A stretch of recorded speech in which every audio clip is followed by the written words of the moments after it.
It is possible to be a healthy vegetarian as long as you consume some animal foods in order to provide building, feeding materials for your body. Such forms of vegetarianism traditionally exist in India. Why do you think a cow is a sacred animal in India? Because they know that without a cow they will not survive. She gives them milk, butter, ghee, cheese.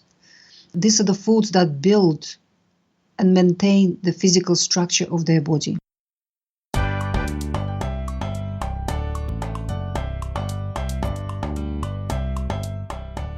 Welcome to the Wise Traditions Podcast, sponsored by the Weston A. Price Foundation for Wise Traditions in Food, Farming, and the Healing Arts.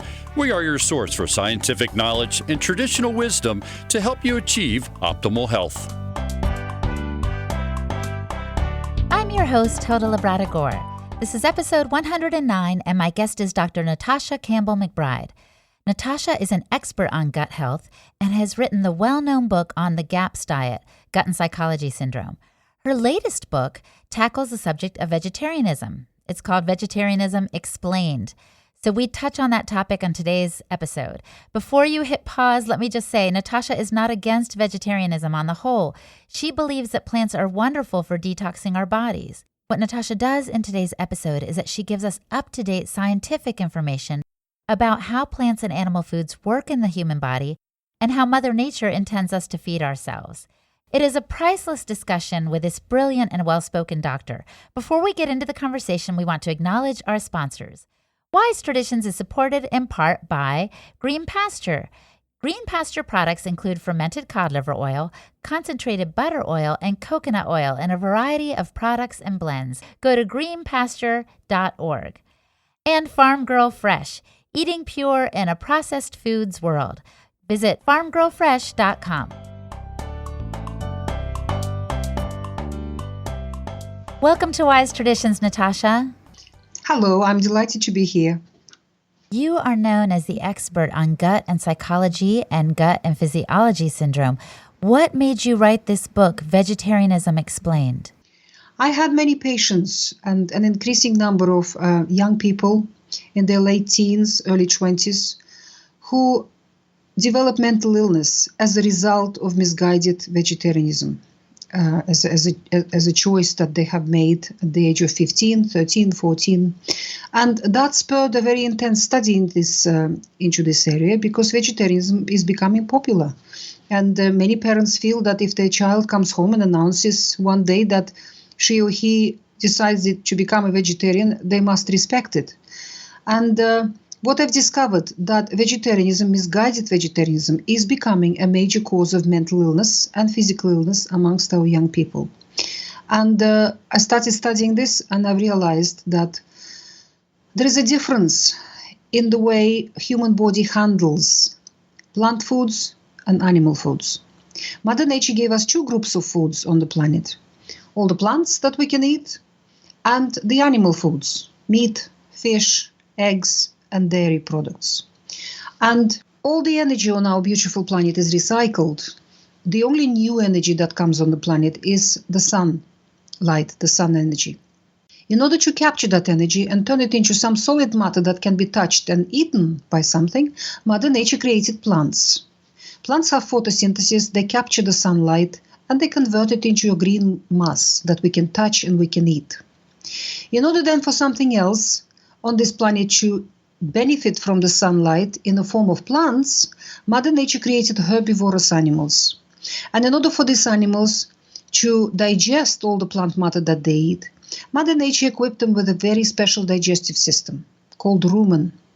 A cow has several stomachs, and it's not the cow that digests the grass that she eats, but the very diverse and large community of microbes that live in her stomach. In her rumen, in all those 4 different stomachs. And these microbes, and there are fungi there, and bacteria, and viruses, and protozoa, and worms, and all kinds of creatures. It's a very balanced community of microbes. They ferment carbohydrates in the plant, they break down fiber, break down starch, and release vitamins, minerals, and digest protein in the plant matter. And as a result, the cow is nourished. Or the giraffe, or the gazelle, or zebra, or any other herbivorous animal. In order then for something else on the planet to benefit from the sunlight, in the form of herbivorous animals, Mother Nature created the next group of animals, creatures on the planet, and that is predators and omnivores. Human beings belong to that group. We don't have a rumen. We have a tiny stomach compared to the cows' 4 huge stomachs. And if this stomach is healthy, it is the least populated area of the human digestive system because human stomach produces hydrochloric acid. And when we're hungry and when we're ready to eat, the acidity in the stomach can go below 1, definitely below 2 pH.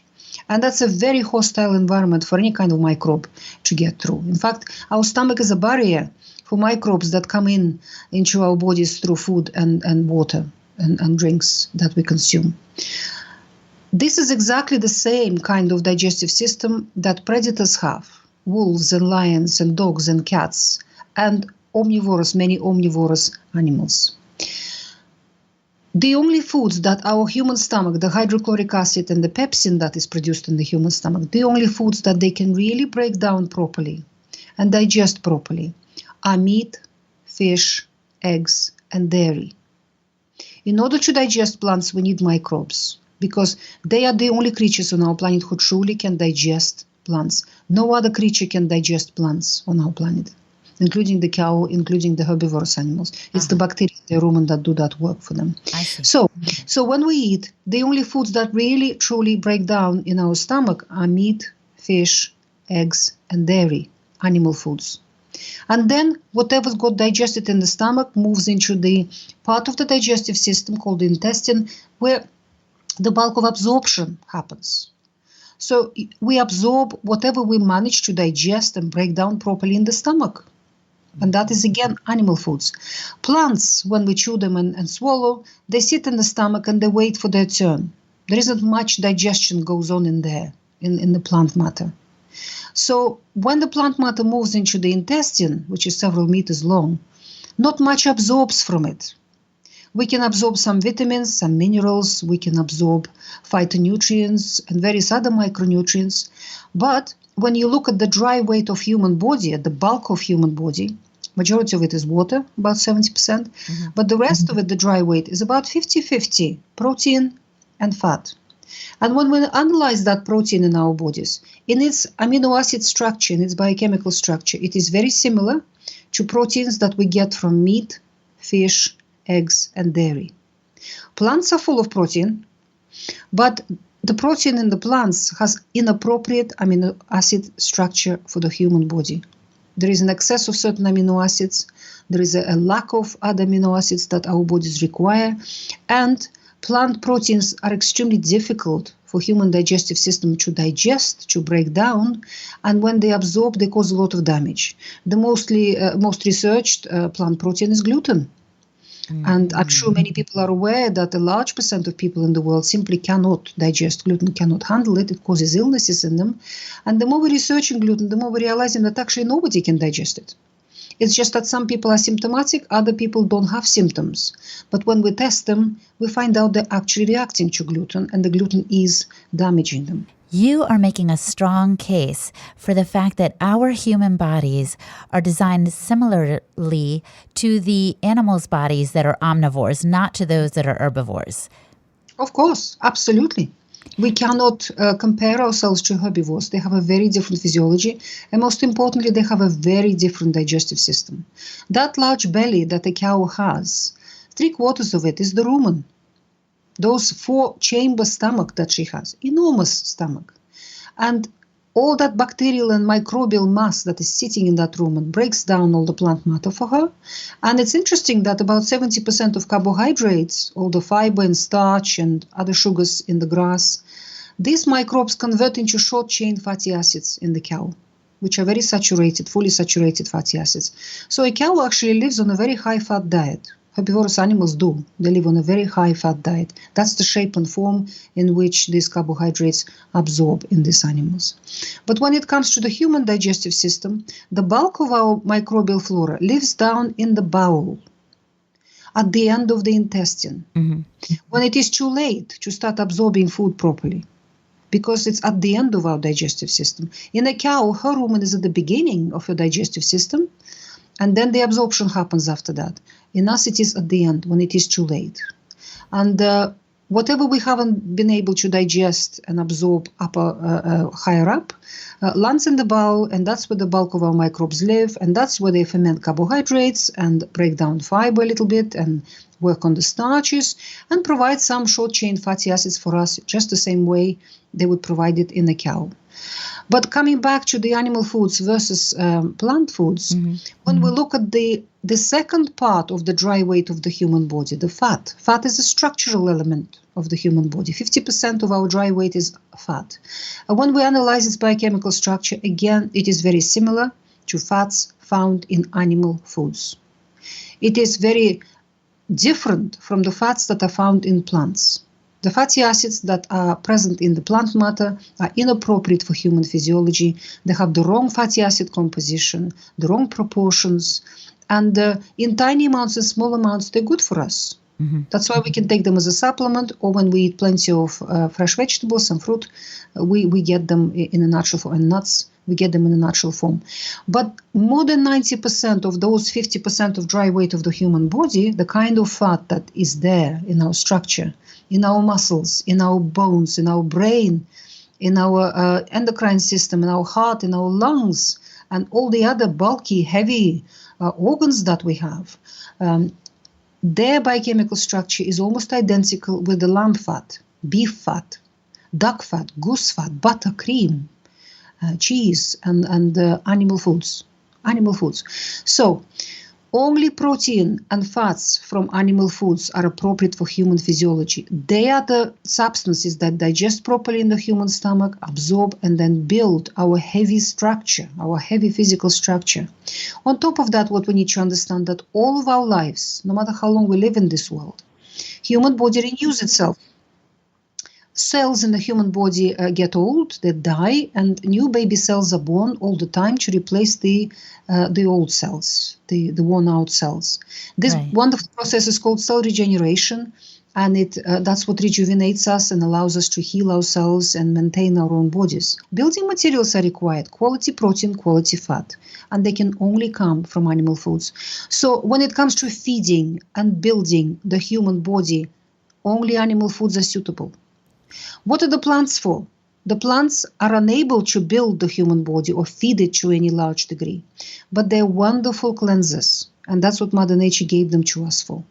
They have wonderful ability to keep our bodies clean on the inside, removing byproducts of our own metabolism and any toxicity that got in from the outside. So in order to keep our bodies well fed and well built and clean on the inside, we combine the animal foods with the plants in the diet. There's a sense that people understand that because a lot of people are into juicing, or maybe they even move to a vegetarian diet because they're looking to feel lighter and get their body cleansed. But when they do that, you're saying that they're missing something to renew the cells in their body. If a person is very toxic, and if a person is not underweight, it's a good idea to go vegan for a couple of months.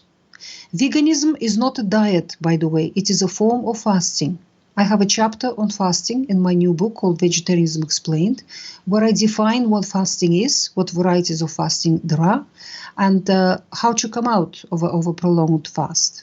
Many people don't realize that veganism is not a diet. It is a fast. One cannot fast forever. At a certain point, your body will finish cleansing and it will become hungry, very hungry, and it will give you a signal: I want steak.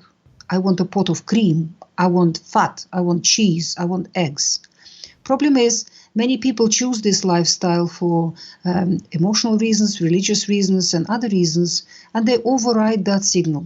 They force their body to continue cleansing when the body finished cleansing and it wants to be fed. And that is the moment when the body starts cannibalizing itself. It starts breaking down muscle in order to feed the heart and the brain and the liver and other vital organs, which are far more important than the muscle.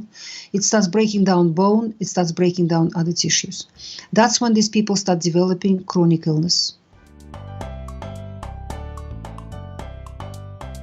Coming up, Natasha explains how it is possible to be a healthy vegetarian. Now we want to pause and thank our sponsors, Green Pasture. Green Pasture Products produces fermented cod liver oil and concentrated butter oil in a variety of flavors in liquid gel and capsule form.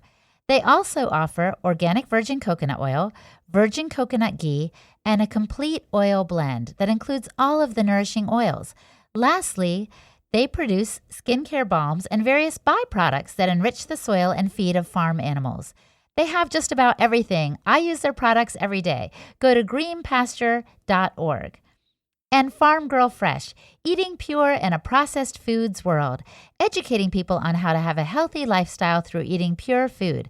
Check out their Garden to Table resource book and save on shipping using the free shipping code WT17. Just go to farmgirlfresh.com and check out all their offerings. That's Farm Girl Fresh. And the Weston A. Price Foundation. Their 2018 shopping guide is ready now. It is a booklet made up of 98 pages or so of name brands, so you can find the healthiest foods in supermarkets, health food stores, and by mail order. Basically, the foundation has done their homework for you, and they make clear recommendations about which foods are best, which are good, and which should be avoided altogether. These guides are only $3 each, and they can be ordered in bulk so that the price comes down to $1 each. So go to the website, westonaprice.org, click on the Order Materials button on the homepage, and go for it. I think these would make great stocking stuffers. I've run into vegetarians, Natasha, who say to me, I feel great, and I've been on a vegetarian diet for 10 years, 15 years, and nothing's happened to me. And I don't know what to tell them. What would you say? It is possible to be a healthy vegetarian as long as you consume some animal foods in order to provide building, feeding materials for your body. Such forms of vegetarianism traditionally exist in India. Why do you think a cow is a sacred animal in India? Because they know that without a cow they will not survive. She gives them milk, butter, ghee, cheese. These are the foods that build and maintain the physical structure of their body. And also people in India keep chickens and keep ducks, and any chance they get to add eggs into their food, they eat eggs, and that's another animal food, which is a building, feeding food.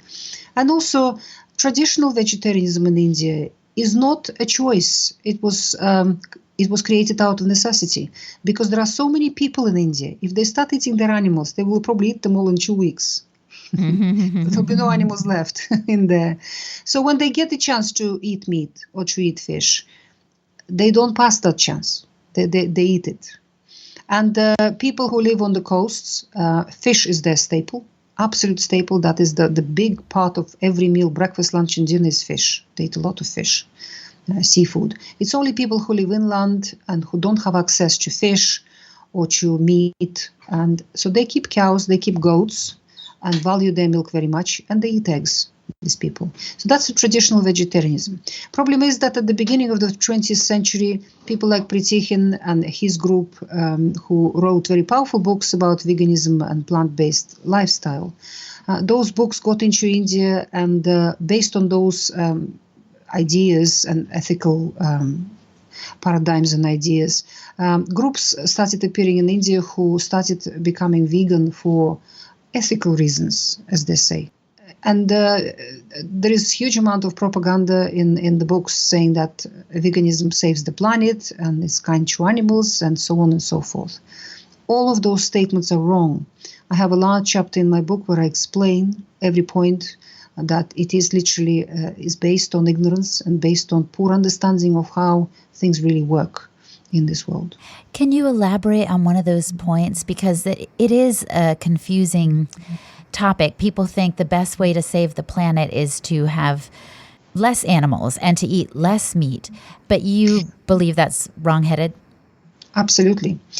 All life begins and ends on our planet from soil, topsoil. Without topsoil, there will be no life on Earth. How the topsoil has been developed? These people don't know.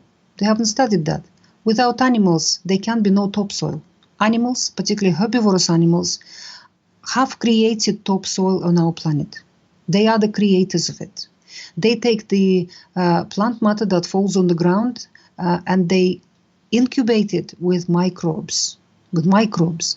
And it's these microbes, because the soil, a healthy soil, is a rich microbial community. And that's what feeds the plants, and that's what allows life to exist on the planet. If you look at two different forms of agriculture in our world, we've got the industrial agriculture and we have the organic, traditional agriculture. In the industrial agriculture, they will tell you that it is not possible to produce enough meat and eggs and milk to feed the population of the planet. Right. Because it is very difficult for them. Animal husbandry in an industrial model is difficult, very cruel, very expensive, and the government is all over them with their regulations, and the drugs cost a fortune for them, and the animals are suffering. You probably all know about confined factory operations and those poor chickens sitting in factories and so on. Yes. And it produces poor quality food. And the pollution coming out of there is a huge polluting factor. While growing plants in an industrial model is easy. We have huge machines, we have chemicals, and those companies which produce both the chemicals and the machines have worked out excellent ways of ensuring that the yield is great. And the yield is guaranteed. The farmers are told now, on this day you spray that, 5 days later you spray that, 10 days later you spray this, and voila, bingo, you've got your green mass, you've got your yield coming up. When you start analyzing that in a laboratory, what's in that yield is a very different matter from what Mother Nature intended for us to eat. These plants are empty in nutrition and full of chemicals, and eating large amounts of those plants will not make anybody healthy. What you need to understand that it is impossible to grow enough plant matter in an organic private garden to feed even one vegetarian for a year. In order to sustain large numbers of vegetarians and vegans in the world, the only way to do it is through industrial arable agriculture. Industrial arable agriculture is the major cause of global warming on the planet because the major reservoir of carbon and methane on the planet is topsoil.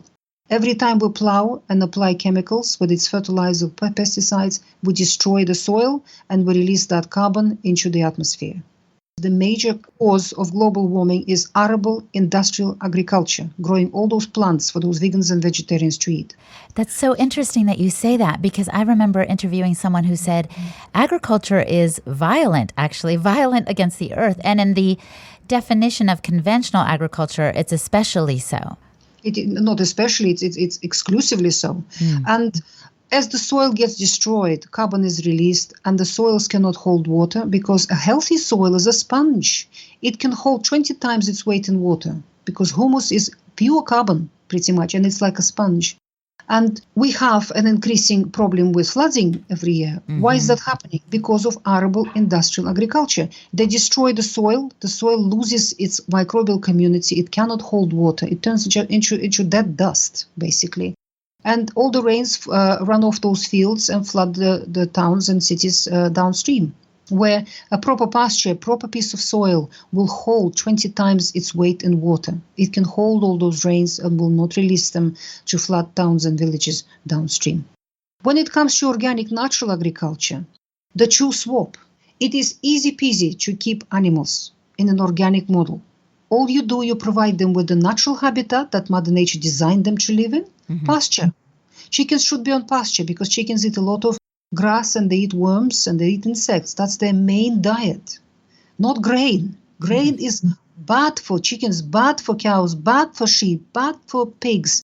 It makes them ill, all of those animals. The same with cows and other herbivorous animals. Mother Nature designed them to live on pasture, under the sunlight, eating grass. Rapidly growing grass.